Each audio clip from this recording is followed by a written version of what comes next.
Everybody. I don't know how many of you saw us speak in Sedalia.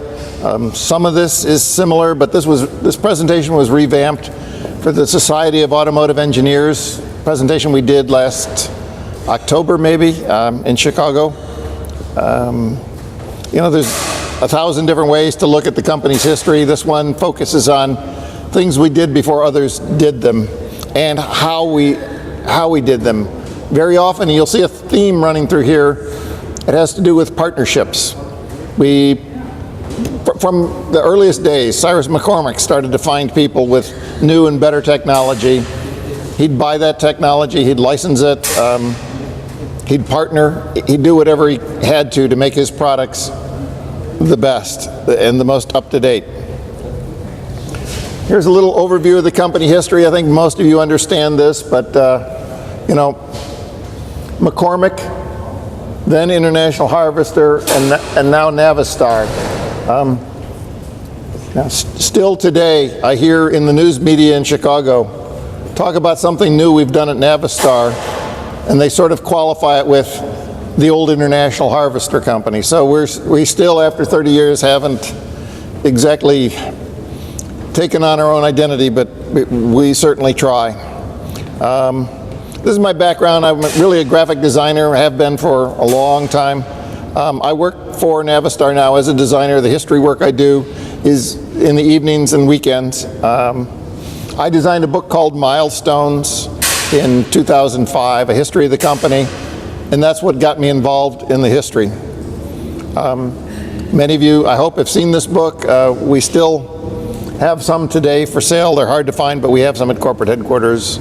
We're selling them, the leather-bound edition, the deluxe edition, we're selling for $50, which is, you know, great. We probably paid $150 to print and bind each of those copies. So, what do I do as a historian? I'm a generalist. I don't know everything about tractors or trucks or engines or refrigerators, but I know everybody who does. So I'm sort of a hub. People come to me with questions, and I know who to go to. Also, I work with the archives in Madison a lot. I hope you'll all go down and say hello to Sally, our archivist.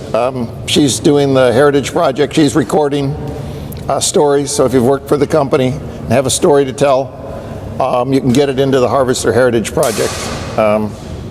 But I collect modern history to go in the archives. We go way back, and we're really good. I think Dan mentioned it. We're really good in the 30s, the 40s, the 50s, the 60s, and it starts to fade pretty quickly as you get to the modern times. So I'm trying to fix that.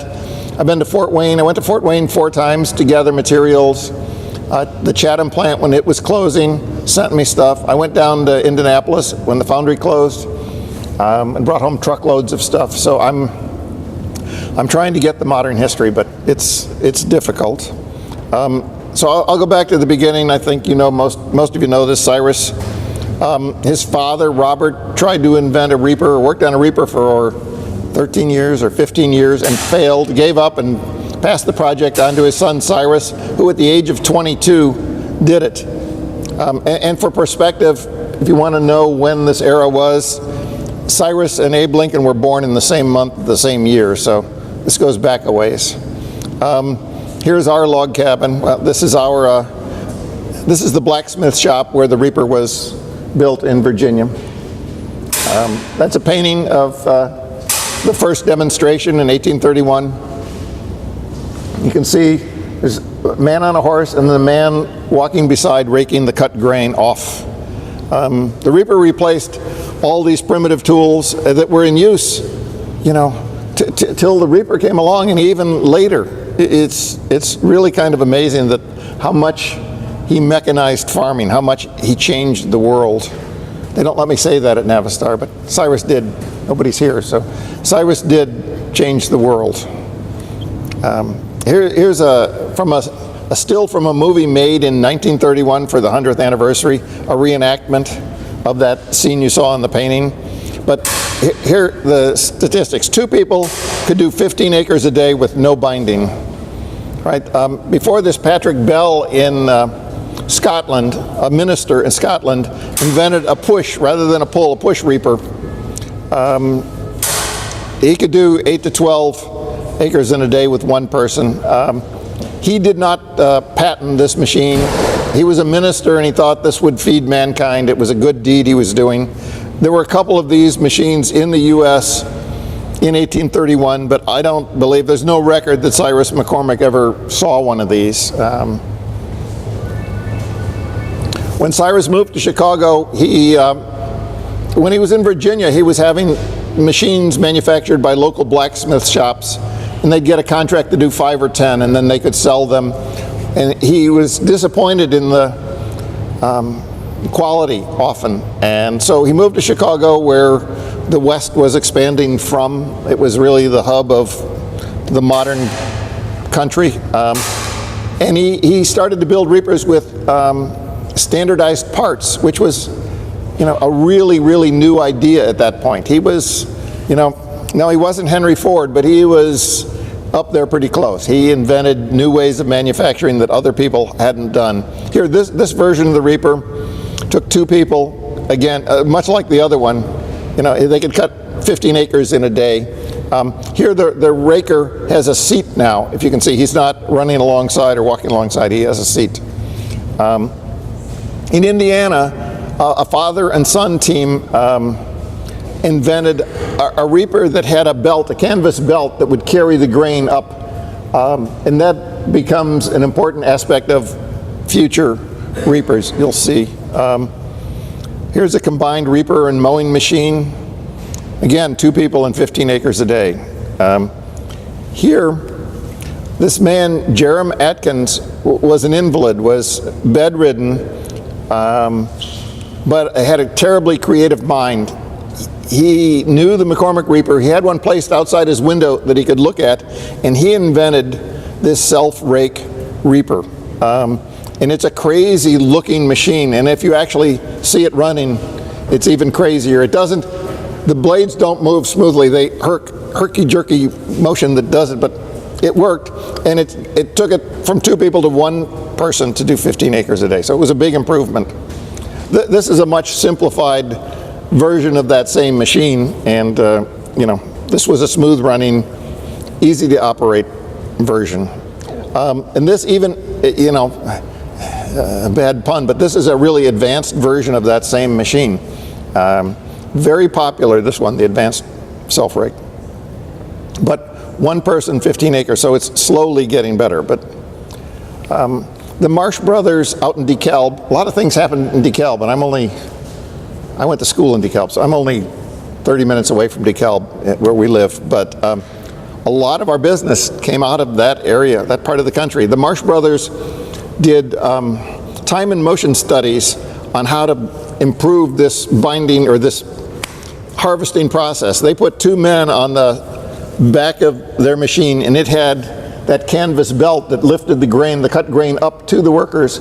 They would hand tie the sheaths of grain and throw it off the machine. So here they added a person. So now we're 3 people, 15 acres a day, but it's hand binding. And this machine had a reputation as being a man killer. It was a very difficult machine to work. Difficult for the men on the back to keep up with the speed of the machine.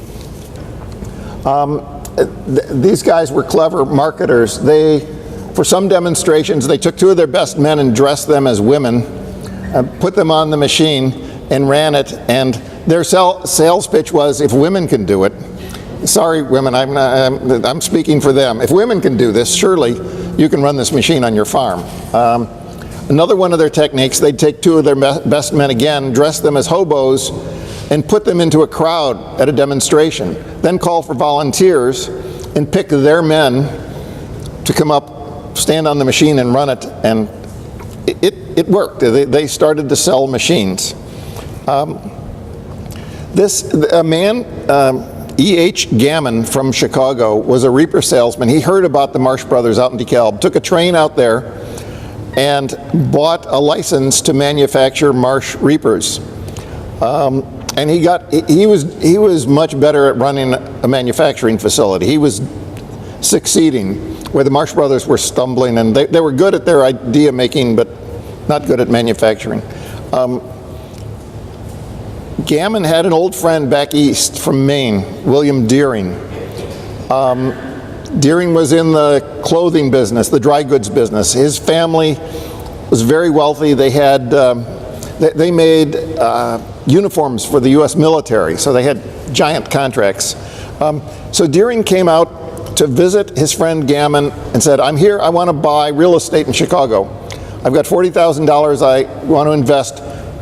Can you suggest what part of the city of Chicago I should invest in? Where should I go buy property?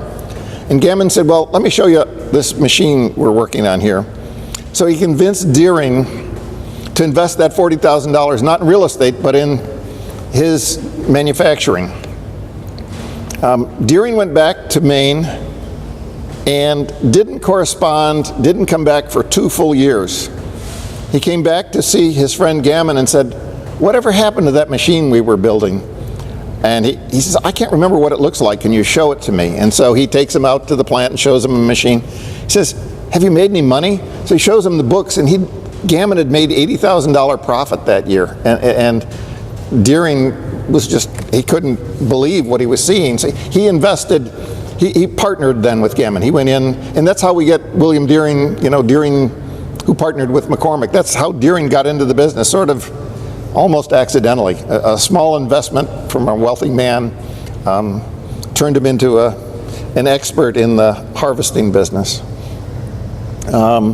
Here's another guy McCormick partnered with, Withington, who invented the wire binder. And that's a vast improvement. Look, one person, 50 acres a day, and automatic binding. That's light years ahead of what they were doing just recently. But this piece of equipment had one problem, and that's the wire.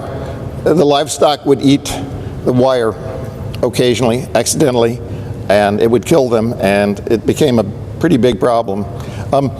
Deering found John Appleby and bought his technology that was twine binding rather than wire. So Deering licensed the Appleby's technology, and McCormick noticed that his competitor was suddenly outselling him everywhere and figured out what it was, and it was this, the twine binder. So McCormick also licensed the twine binder technology from Appleby. And you know, this is, at Navistar today, we're still doing this kind of thing. We're partnering with people all the time. I also work for Case, their construction equipment business, and I'm doing a timeline for them, and they wanted, I kept listing all these important acquisitions they made of different companies that made their business grow, and they were embarrassed almost that most of the important ideas they had or their important products were something they purchased from somebody else. And I said, that's how business works. It's not nothing, everybody does that. Because you didn't invent it doesn't mean you didn't make it popular and you didn't use it, you didn't get it to the most people. This is on a Mennonite farm in Ohio last summer. A McCormick twine binder from about 1900.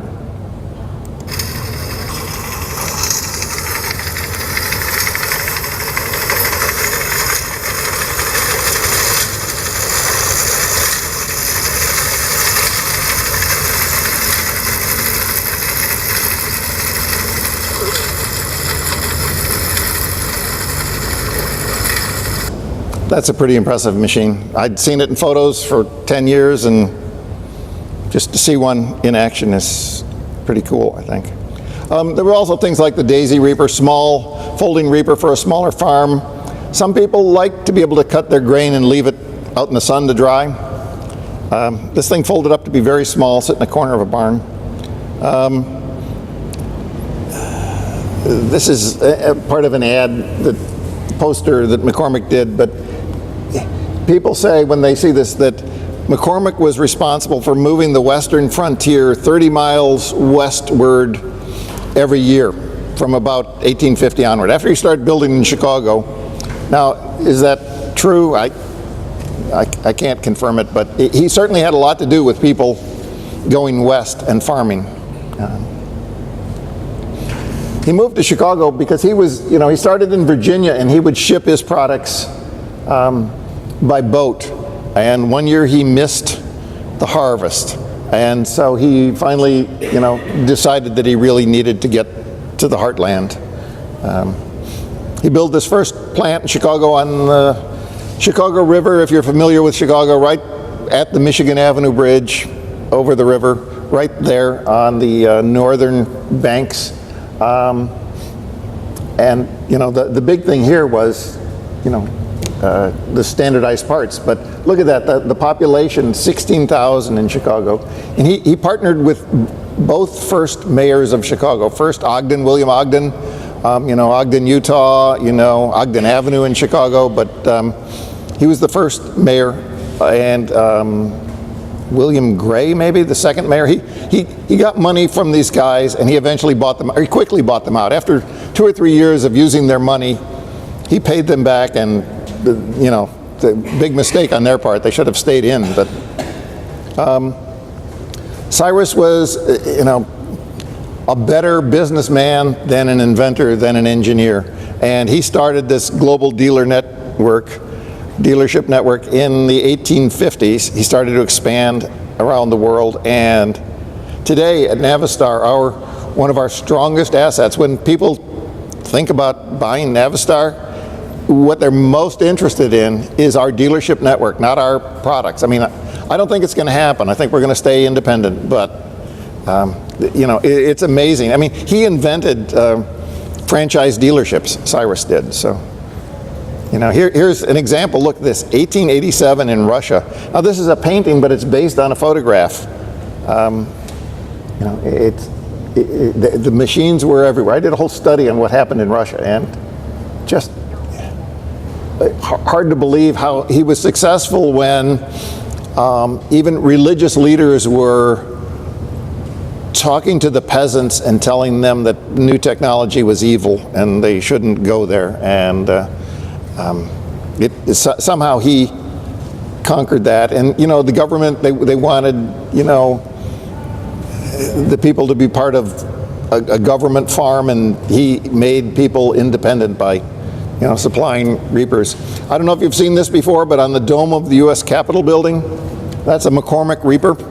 That's not my opinion, but it's publicly known. That's Ceres, the goddess of grain. Ceres, like cereal. She's sitting on a McCormick reaper. Our competitors brag about how old their businesses are and how important American business they are, and I say, just look at the dome of the U.S. Capitol building. That McCormick Works on the river in Chicago expanded and expanded and expanded, became this giant plant as his business grew. Cyrus invented the deferred payment plan. I mean, everybody else, it was cash and carry, and he would say you could put down $25 on a reaper, and after the harvest you give me another $125. I know you're farmers, I know you don't get your money till the crops are in, and that's what credit has become today, but that was a Cyrus McCormick idea. After the Great Fire, he rebuilt a much bigger plant on the south side of Chicago. He really didn't want to do it. At the time of the Chicago fire, he was wealthy beyond belief, what my friend Vaughn calls generational wealth. He was living in New York and Paris. He had no reason to come back, but his wife, Nettie Fowler, told him what he was doing wasn't about money, it was about feeding the world. She convinced him. So if it wasn't for Nettie, we wouldn't be here today. I mean, she was a very strong-willed person, and she got Cyrus, who was tired of fighting all the legal battles. It was a hard life, but she got him to come back into the game, and thank goodness. That's the top red dot at the top is the Chicago River, where the first plant was. The dot at the bottom is where they moved to. It was on the sanitary and ship canal, and sanitary is a polite word for sewage.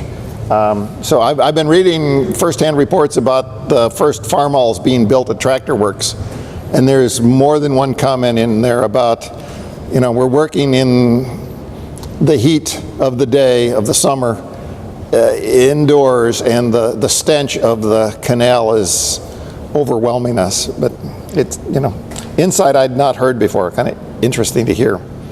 You all know this story, how we became International Harvester. Cyrus himself was gone. Cyrus Jr. took over. Cyrus Jr. was educated at Princeton, a really smart guy. Both Deering and McCormick were both working on gasoline engines before the merger. Deering's came on to the market before the merger, and ours shortly afterwards. E.A. Johnston was McCormick's head engineer. He probably, in the history of the company, 185 years or 86 years, this is the smartest man that ever worked for the company. And he quit. He quit on a argument about a patent, ownership of a patent, and went to another company. And Cyrus Jr. was so mad, Cyrus bought the entire company to get him to come back. He said, "No, screw this. You're working for me." And it all worked out. The Deering people were going to the World's Fair in 1900 with a new auto mower, and this is right before the merger. Cyrus Jr. heard about it and said, "No, we're bringing one too." So Johnston had to build a machine in, I don't know, 2 months or 3 months time, and there was a competition, and ours won. We could engage and disengage the cutting blades separate from the forward movement. Deering's was all one gearing system, so they come to tall wet grass, his machine would chug and stop, and ours you could disengage and go slowly and cut. So that product never came on the market, but it's really our first motorized vehicle. It led to, almost everything else. There's just a shot of McCormick Works in 1900. I think it's one of our coolest photos we have out of the, tens of thousands of photos we have. Our engines all then were stationary engines. They got bigger though, and these are all Johnston engines. And you can see they were used for irrigation. They were used in factories, all with a belt and a pulley system. But our first tractor was really just that, one of those stationary engines on what they called a truck. So it was essentially a platform with wheels, and they strapped on one of those big stationary engines, and that's the start of our tractor business. Johnston also invented our first auto buggy and auto wagon. Here's the story about him going to Keystone in Rock Falls on that patent dispute, and how Cyrus Jr. bought the whole company to get him back. He went there to design implements, and so we got into the implement business more so just because of that. There's our first truck, the auto wagon, really a buggy with the rack seat removed. It was known by almost everybody as the farmer's wagon, not as the auto wagon, but we branded it auto wagon, but nobody referred to it by that name. I think you know how these work. There's probably one here, I'm not sure, but small engine down below the driver's seat. But powerful enough, I rode in one a few years ago, powerful enough to haul 4 grown men up and down hills rather easily. We made the first commercial film of all time in 1911. So there were no television commercials, but there were no commercial films. We did this at S&A Studios in Chicago.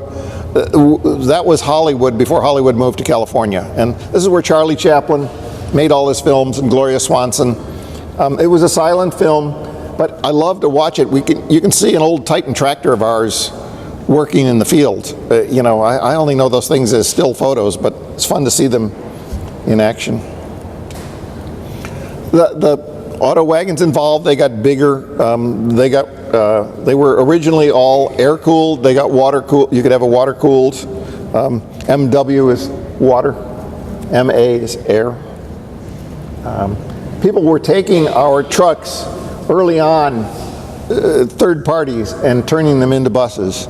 They'd take off the back end or redo the back end and make it into a bus.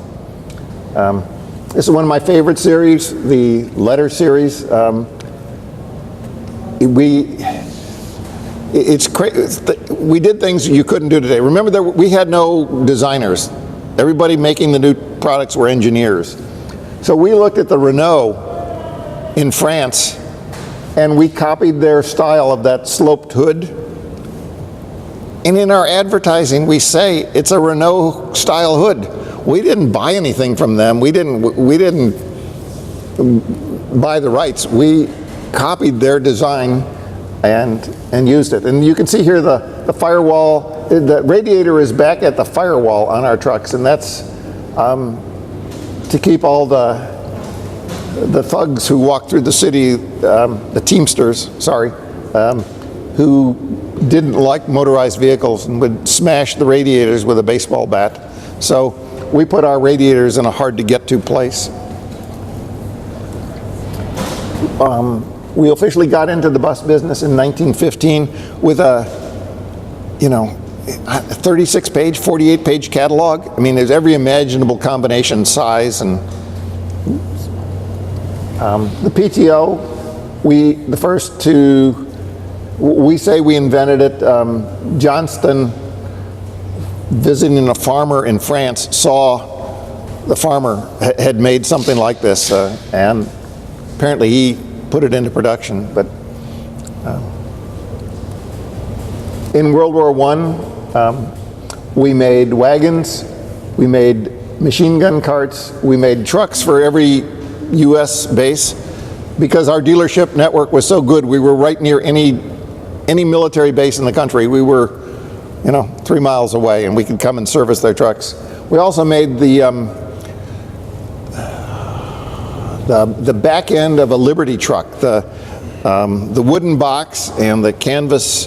We didn't build Liberty trucks. 18 other makers built them, and just as well we didn't, because most of those guys went out of business after World War I, but we were part of the Liberty trucks as well.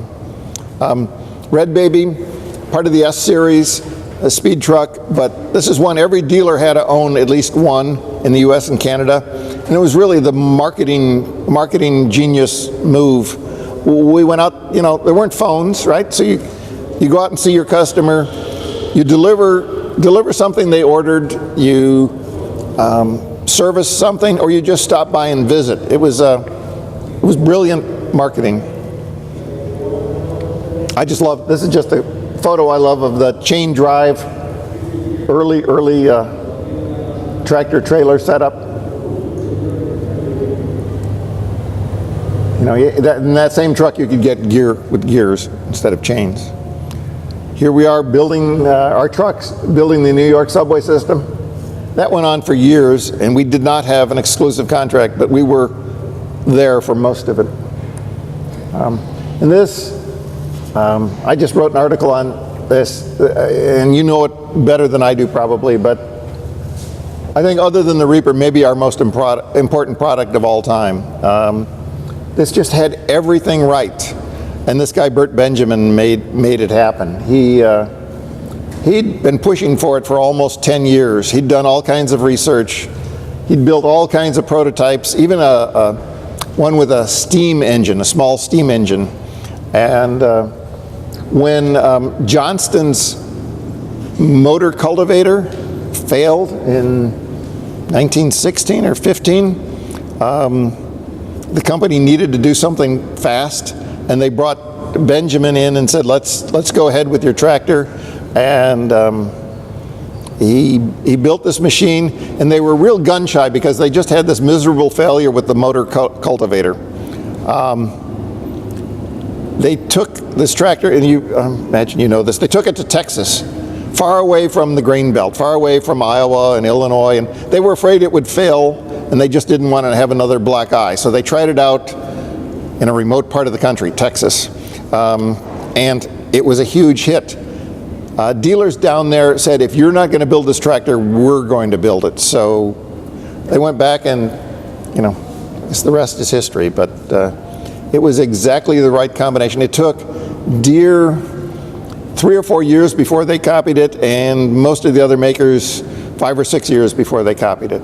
So it was a huge hit, and this helped get Ford out of the business. We'd been fighting Ford with his Fordson, and he was pricing his tractors below his cost. He was just buying the business, and we had to go along with that. We kept, not on this, but on our earlier tractors, we had to keep cutting the price.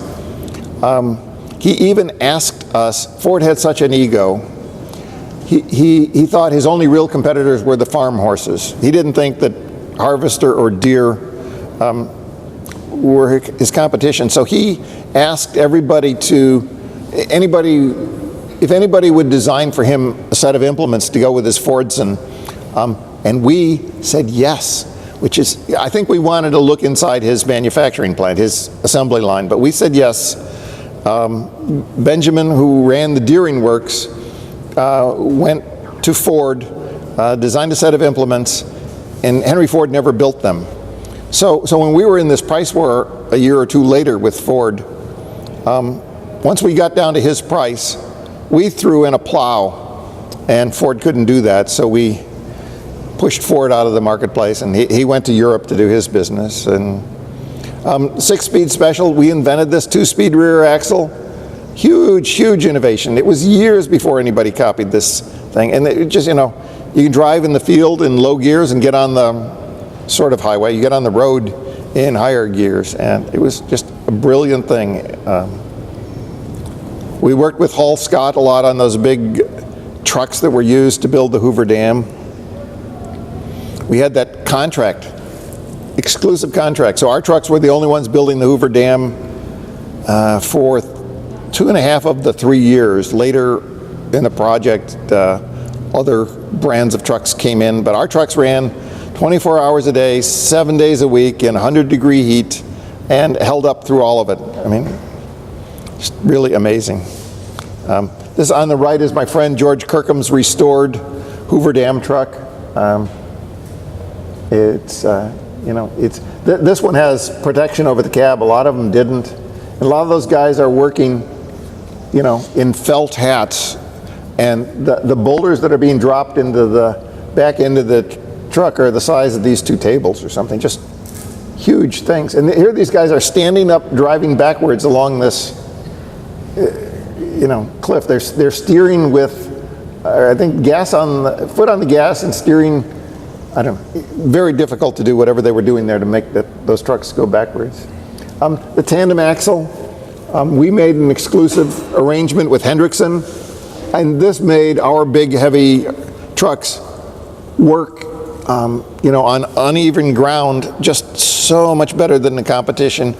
And we had this deal for 14 years before it went to be not exclusive. And we work with Hendrickson today. They build bumpers and all kinds of parts for our trucks, axles. They were, Tuesday at World Headquarters, they were setting up a huge display, Hendrickson was. So here's one of those other companies that, McCormick started to partner with, and we still do today. Our first diesel engine was in 1933. We didn't invent it, but we made it work first for a crawler tractor, then for a farm tractor, and then for trucks. The C-Series, one of the most beautiful.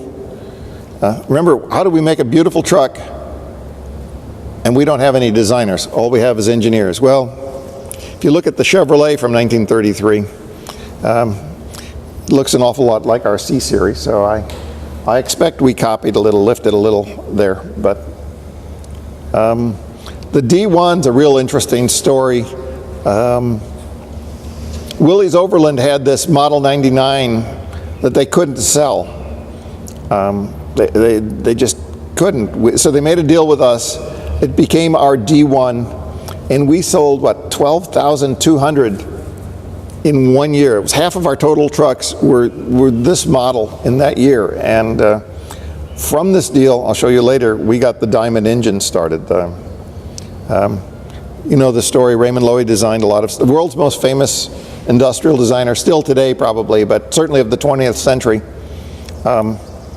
making some otherwise unattractive things look pretty damn good. Designed this beautiful dealership style, this modular style, designed the Man on the Tractor logo, which I have just recently found a sketch of his of that logo in pencil, scribbled on paper. Very clumsy, but it's that idea. So we had the first diesel-powered wheeled tractor, and the first diesel-powered row crop tractor. Here, this is about style. We were a style innovator like probably nobody else, and we didn't steal this one, so I don't know where. We had some brilliant engineers, because this is before Ted Ornish came aboard. So here's this green diamond engine. So we got it from Willys in that D1 deal. We made it bigger, we modified it, we made it better, but that was the start of our diamond engines. Here during World War II, we did all kinds of work. We almost doubled our manufacturing capacity during World War II. But here's half tracks we built in Springfield, Ohio, where we still build trucks today. And that's Charles de Gaulle, when the Allies retook Paris. Here's the Battle of Iwo Jima, our trucks firing rockets. I can't imagine they're aimed very well, but that's how it was done at the time. We built a lot of military design trucks, and we took some of our commercial trucks and made them to military specs. That big truck, the tractor on the left there, some of our competitors were forced by the government to manufacture our trucks. So Kenworth had to build an international truck for the war effort. The cotton picker, a lot like the Farmall in that we worked on it for years and years, a lot like the axial flow. We worked on it and worked on it and worked on it until we got it right. It came out in '44, but because of the war, it didn't sell much until the 1950s, but we were there ahead of anybody else. You know this story, I'm sure, with Irma Harding. I didn't know for probably a year. I didn't catch the IH, her initials, as Irma Harding is International Harvester. I missed that. I can admit it to a group. The KB series, this was the K series came out before the war, the KBs after the war.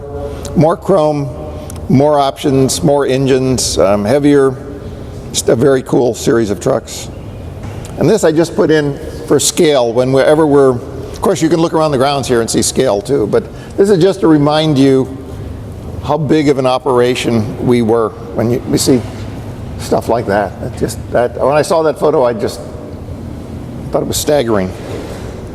The L series,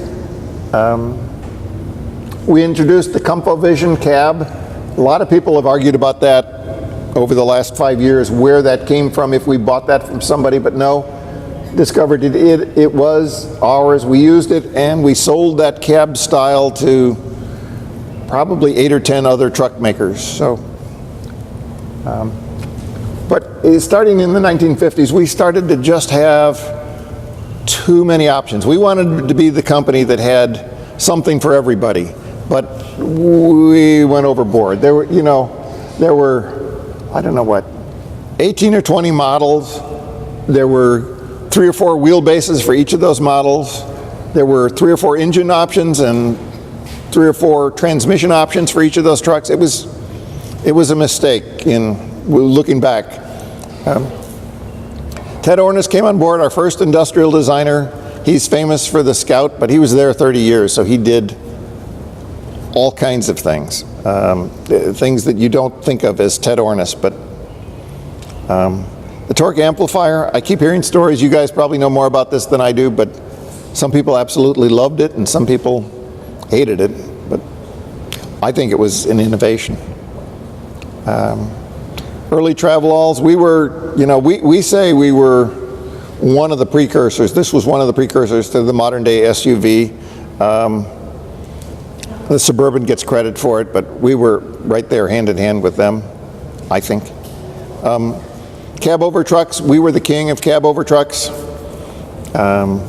Nobody did it better, but when the length laws changed, we were slow to adjust and go to a long nose truck. That hurt us. We built the first crew cab. How many trucks out here today have crew cabs. You know, it's just we take it for granted, but we did it. It was first a 3-door setup, and a year or two later, it went to become a 4-door setup.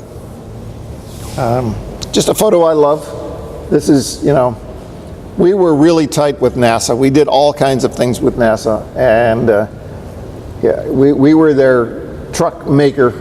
Here we are hauling a rocket to a launch site. Earth metal, I just found out about this last fall. I knew nothing about it. We made the hardest, thinnest, strongest steel. We had a metallurgy department, which I'm pretty sure we don't have today. When we talked to Chapter 2 a couple months ago, one of the guys there worked on this program and told me that process of making that product was a really dirty business. But you know, I guess we don't need that product today, but we did it before anybody else. The Scout, one of the most iconic products, probably our most famous product. When people know nothing about this company, they know about the Scout. We're in the what is it? The museum in Los Angeles, the Auto Museum, has a new show this year on they call it precious metal. They have a collection of the 11 coolest cars of all time. And there's Ferraris and Maseratis and Mercedes and McLarens and a Scout. And we have a cool factor. There's something about this brand that's bigger than all of us, that you know, is going to live on for a long time. There's Ted Ornis's first sketch of the Scout. Here's some more finished drawings. And here's the Composite Scout, the product that was never released, built out of a Kevlar-like material. We had lots of running prototypes. This is Ted in the light suit, Ted Ornis with Dr.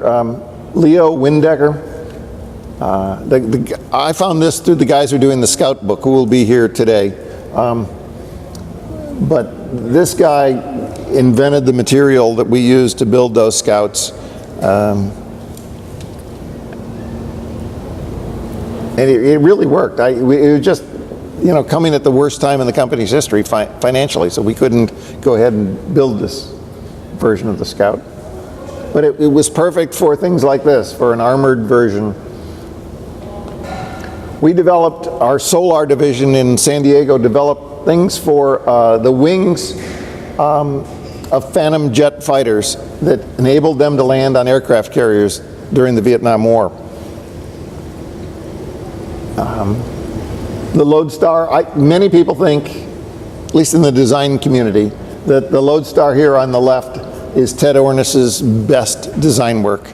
I know everybody knows him for the Scout, but that truck on the left is just, it's absolutely cool. When I worked in industrial design, a lot of the designers had a photo like that hanging in their cubicle for inspiration. And that was last year. You know the story, I think, the gas turbine truck and tractor that didn't work, but the tractor's now in the Smithsonian. But that process, so, you know, the creative process, there's a lot of failures involved. So the tractor and the truck were failures, but those engines were used in all kinds of things. Here, powering a tugboat for NASA.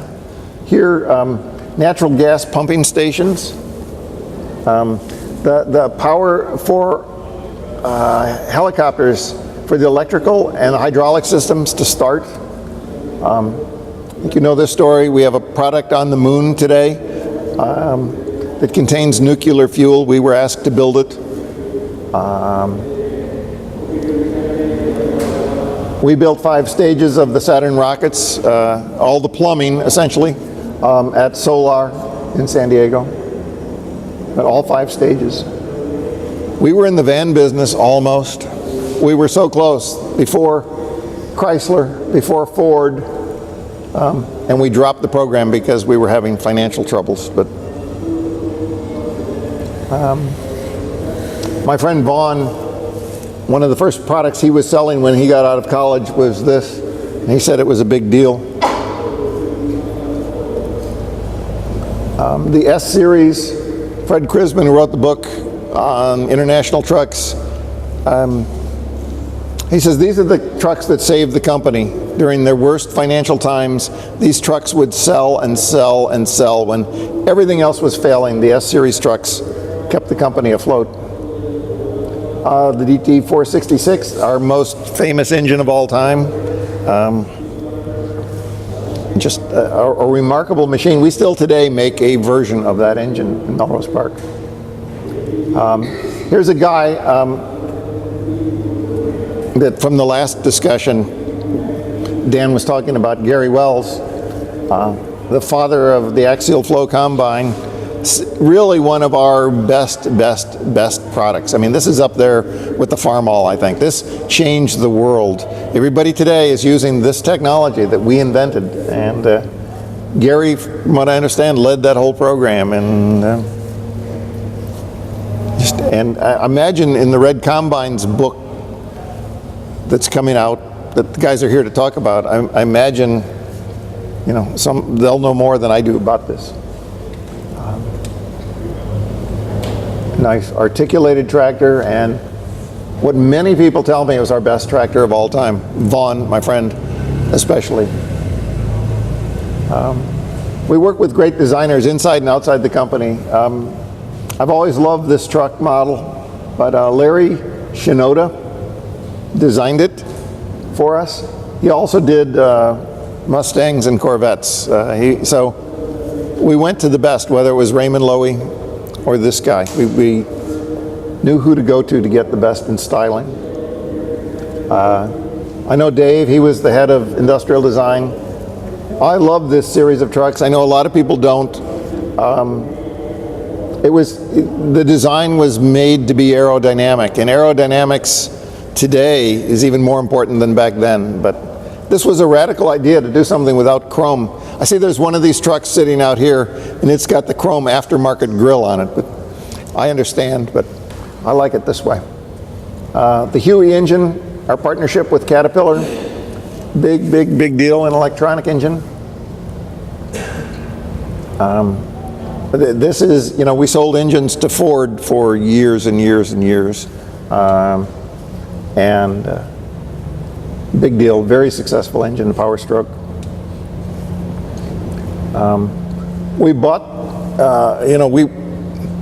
since the early 20s we're making buses, but we bought a bus making company, Amtran, so now we're the only ones that make a complete bus. You know, in the past we'd build a chassis and send it to a bus plant where the whole back end of the bus would be put on, but in Tulsa today we make a complete bus.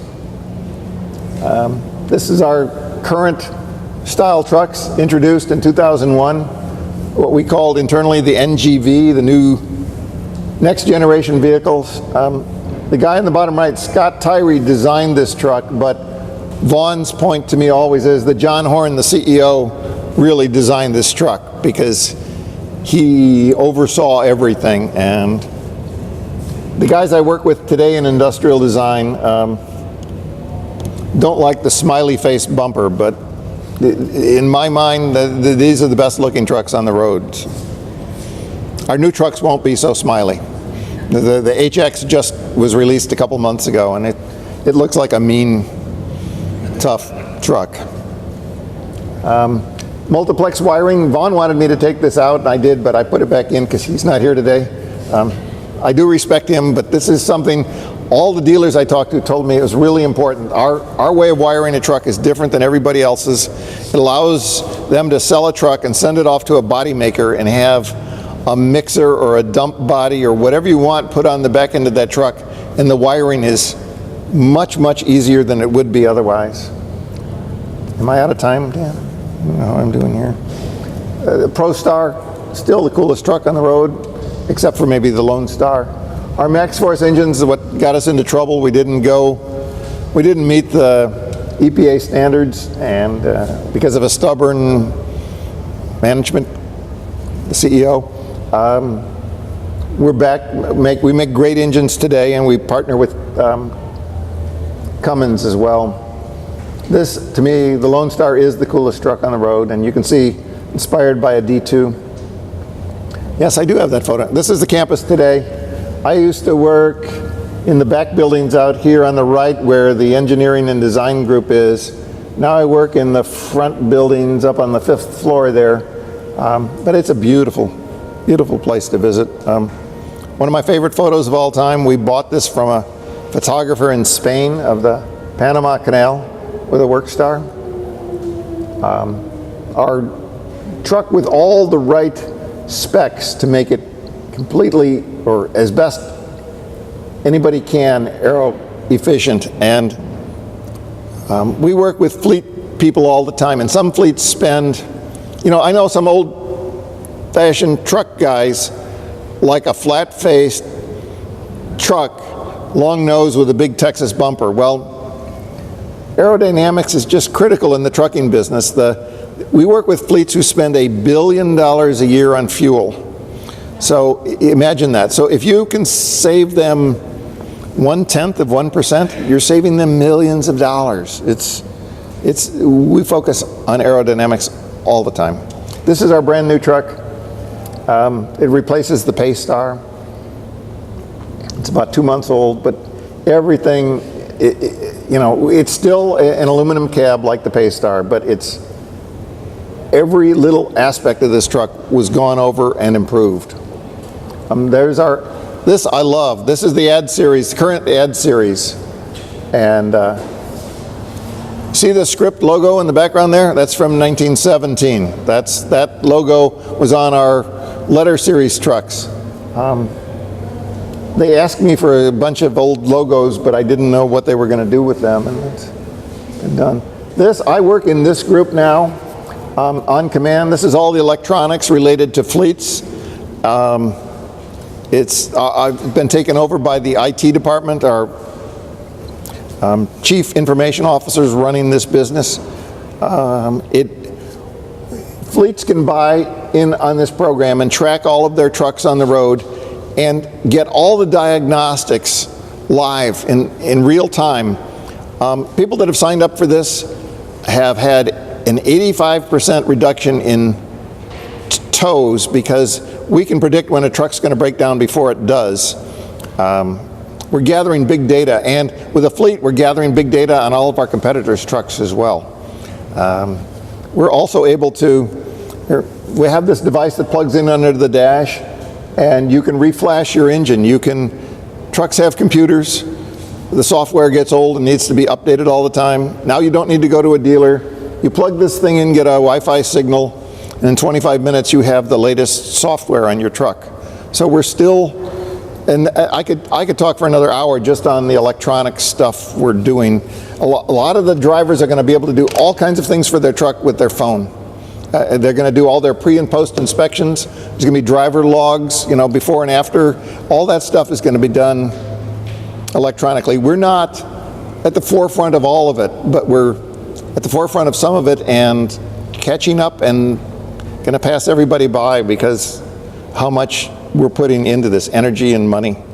I don't know if you know what platooning is. That's coming for a lot of truck makers, not just us, but it's like bicycle racing, where you stay right behind the guy in front of you who's braking the wind, and we're going to be doing that soon. We're working with Texas A&M University, I think, on it, but trucks will follow very closely to each other in a fleet, and gain all kinds of fuel economy doing it, and still be safe. It would scare me if I couldn't see nothing but the back end of another truck, but it's somehow with electronics and computers they can do it. So here are some of the guys, the big innovators in the company's history. And here are some of our partners. And thank you. I don't know how I've done. Did I run over 10 minutes? I ran over 10 minutes.